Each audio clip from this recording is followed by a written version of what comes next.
Thank you everyone for coming. My name is Gerson Morales, and I'll be talking about a little bit more about my experience. Some of you might not know more this part of my life, but I'll be sharing some personal information today. So hopefully enjoy. I'm gonna start. Okay. So the fact that I'm an unaccompanied minor has never been in the forefront of my life story until now. Just in March, about 19,000 unaccompanied minors were detained at the U.S. border. Um, sorry, I can't help but to reflect about my experience coming to the United States at the age of 11 and being part of a bigger statistic. My parents left Guatemala when I was really young. I do not even remember having any memories of them as a child. Just like my parents, my siblings, my two sisters and brother left one by one until it was just me. My journey started in San Jorge, Zacapa, Guatemala. An excited 11-year-old who was finally reuniting with his family. I will never forget the name Gerson Ariel Rodas Anzueto, the son of a university professor and a nurse. This was the identity I had to assume in order to reunite with my family.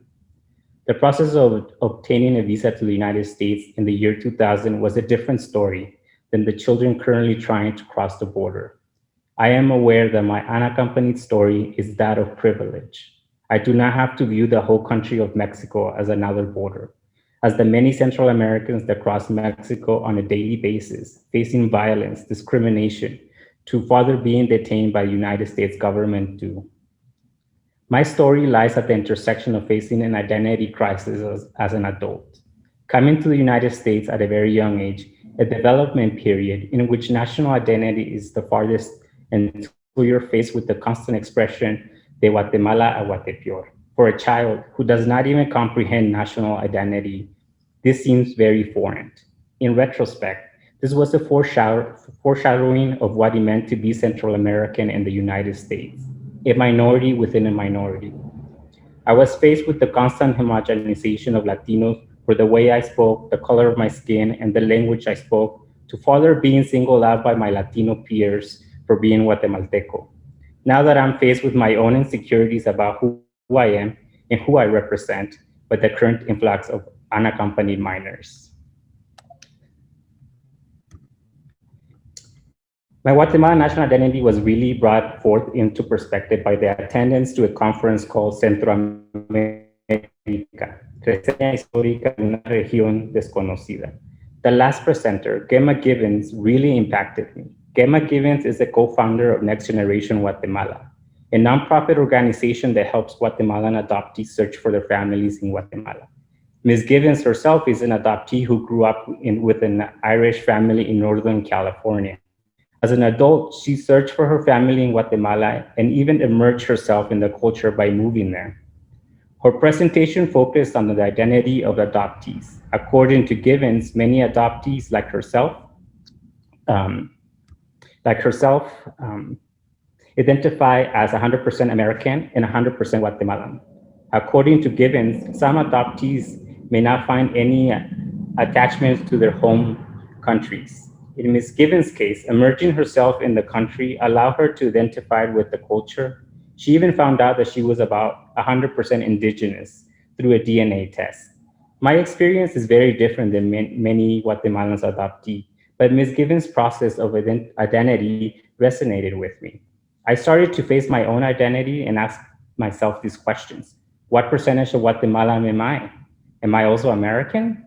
But people think I'm Mexican. What does it mean to be Guatemalan? In the search to learn more about Guatemala beyond my own experience, I found Cumbia Guatemayense, um, sung by less known music group Tiempo Azul. The name of the song alone really stood out to me. I was also captivated by the harmonization of fusion of rap and marimba, two different distinct rhythms. Yeah, and I'll play the song so you guys can hear the.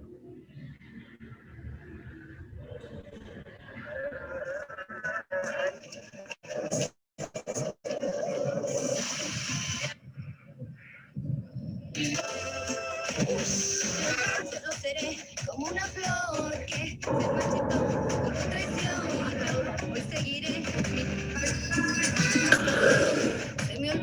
Soy un saludo especial para todos mis amigos que se encuentran en sintonía en esta estación. Un saludo para todas las Juanas y los Juanes que nos escuchan en toditita la República. Bueno, y un saludo especial para Don Lipe que se encuentra manejando la ruta 40 y también por allá Marita en la zona 7 que está en la tortillería Los Tres Tiembres. ¡Hacia el lujo! Bueno, pues,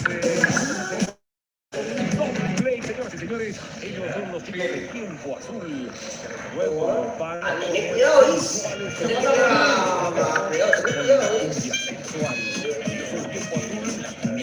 del poder.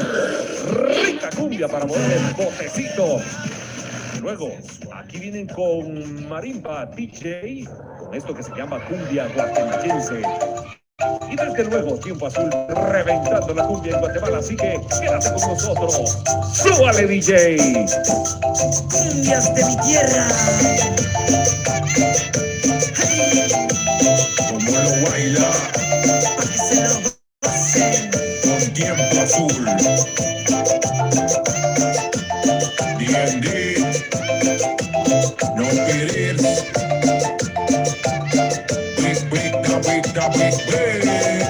Qué bonita bandera, qué bonita bandera, qué bonita bandera. Ser de Guatemala es la mera. Qué bonita bandera, qué bonita bandera, qué bonita bandera. Ser de Guatemala es la mera. Bonita es mi bandera, bonito es mi país. Bonito es ver cómo compartís y sonreís. Me encanta porque a pesar de todo persistís, levantando el pecho, no importa. Okay, so so to me, this was the start of answering what it meant to be Guatemalteco, the fusion of two distinct civilizations, just like rap and marimba. With the concept of Guatemayense, Tiempo Azul tries to merge Ladino and indigenous into a single identity. But according to currently the chair of Latin American Studies at Liam College in New York, quote, Guatemala has traditionally been viewed as sharply divided between Ladino and Indian, end of quote, in which indigenous makes up about half of the population with 22 ethnic groups. Guatemala also has a well-established Garifuna population in the Caribbean side of Guatemala, although less known. Colburn also talks about that even though there is cultural division between Ladino and indigenous, they form a, quote, single continuum, interlocked not only socially in political, economic, and ecclesiastic institutions, but culturally as well, end of quote. In the context of the song, there's no Guatemala, but a Guatemala, in which a Guatemayense is the new continuum that Colburn refers to. Furthermore, the song explains that Guatemayense is indio pero humilde, indio pero con clase. These lyrics can be a little problematic due to the fact that it can allude to being Guatemayense as being a better version of our indigenous before us.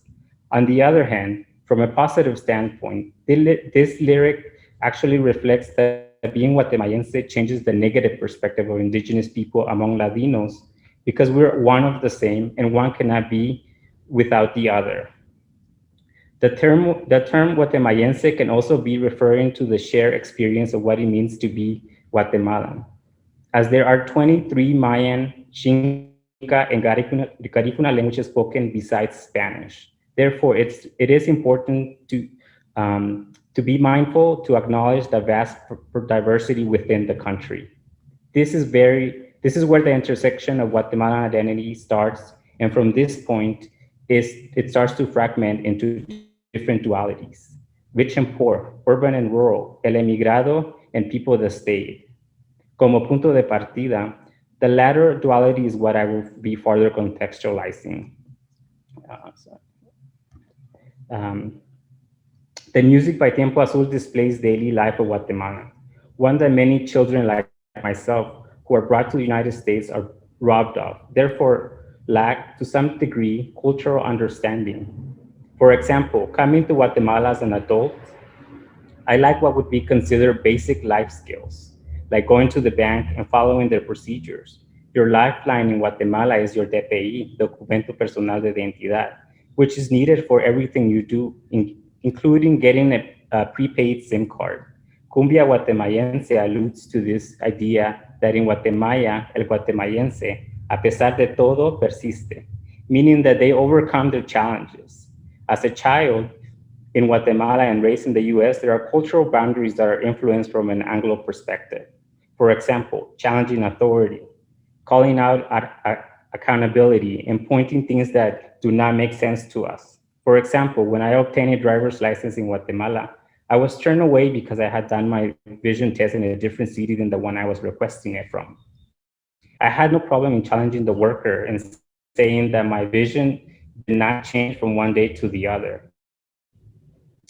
They were issuing me a national driver's license, so their procedures did not make any sense. At this point, everyone in the room stared at me, made me feel like a Karen. In retrospect, this episode demonstrates the Anglo perspective of seeing third world countries in the same vision of civilización y barbarie, judging from a privileged perspective. Additionally, along with other similar episodes, is what children who grew up in the US face when they return to their home countries, which creates a complex identity problem because we are constantly being told, return to your countries, but when we are there, we don't fit in. Yet there are cultural influences from our homeland in our identities.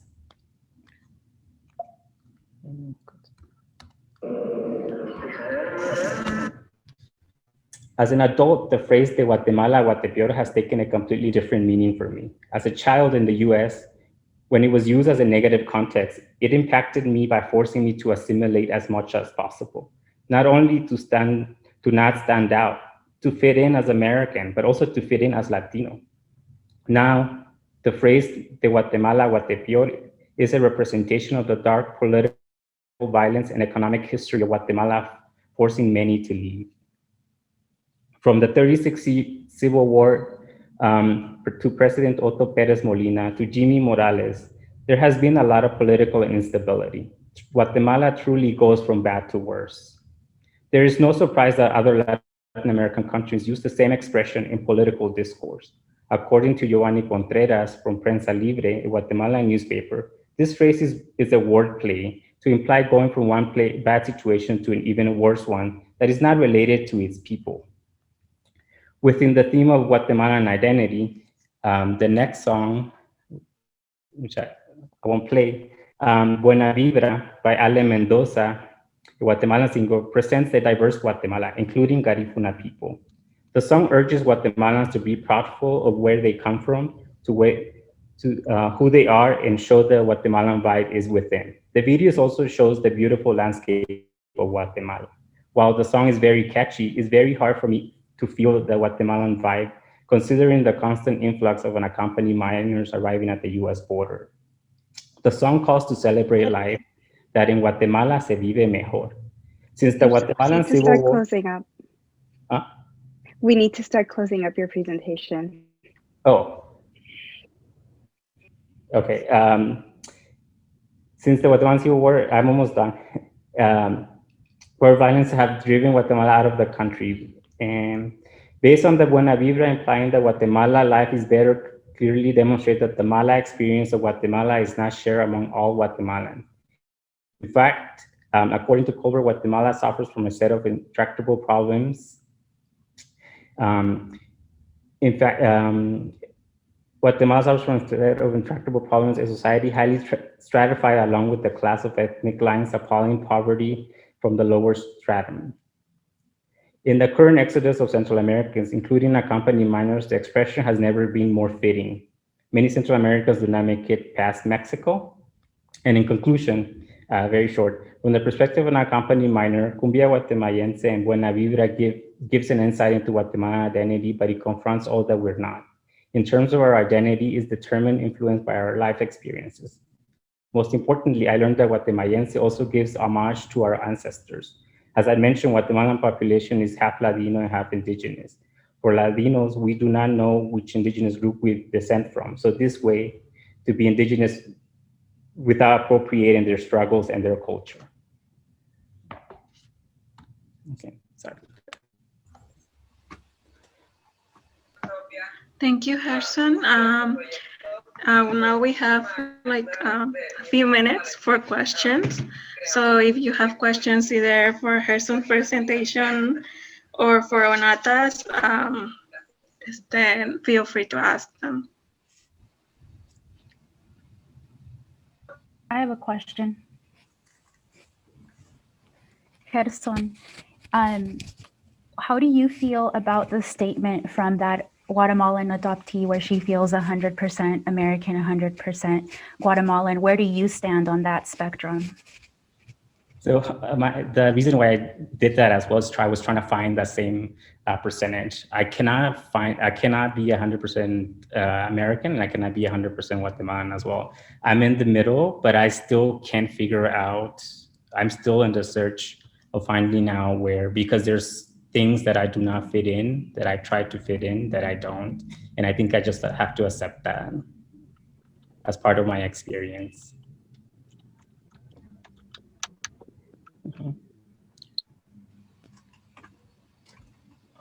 Profe Hernández, ¿tiene pregunta? Sí, una breve pregunta para Onata. El presidente acaba de pasar o está tratando de pasar legislación para abrir la situación con las vacunas. Yo no lo comprendo del todo, pero he escuchado ciertas críticas que dicen que es un paso muy leve y que debe hacerse más. No sé si estás consciente de esto que acaba de pasar el presidente y tienes alguna información. Sí, bueno, estoy sorprendida. Realmente esto sucedió el miércoles cuando se dio a conocer la noticia en todos los medios y yo me puse muy contenta, la verdad, porque dije, está a tono, el presidente está a tono con lo que mucha gente está pidiendo.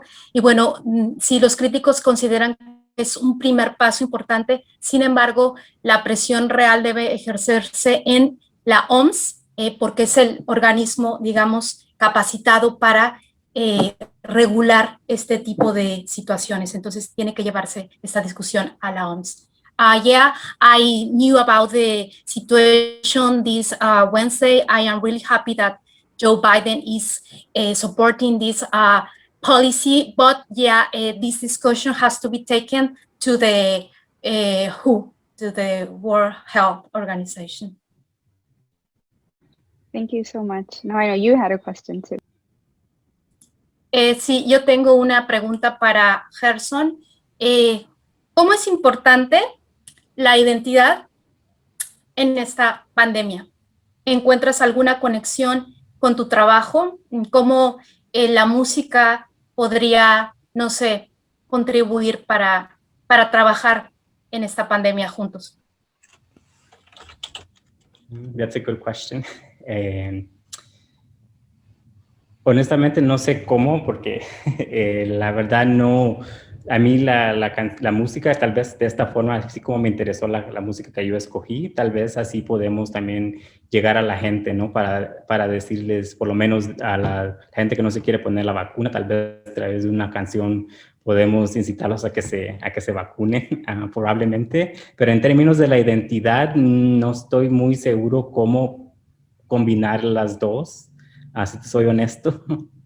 Bueno, creo que la música en sí lo hace, ¿no? El modo que tan bonitamente lo explicaste en tu presentación, la combinación de ritmos, el cambio, el uso de esa palabra a guatemayense me pareció precioso, ¿no? Y sé que tenías mucho más que decir, pero me estuvo fascinante la idea. Y simplemente traer esa música a eventos, a activismo, ponerla en la calle, el modo que hemos hablado en el curso, en la manera en que la bomba hace eso para luchar por los derechos de transgénero, por ejemplo, es algo que se puede hacer. Yo creo que lo describes muy bien en tu ponencia.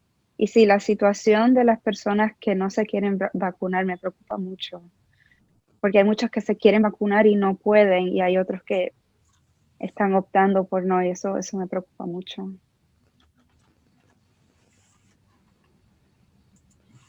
¿Alguien tiene más preguntas? If not, we feel to have a break and come back at 1:45 at the main room. I will paste the link here, so please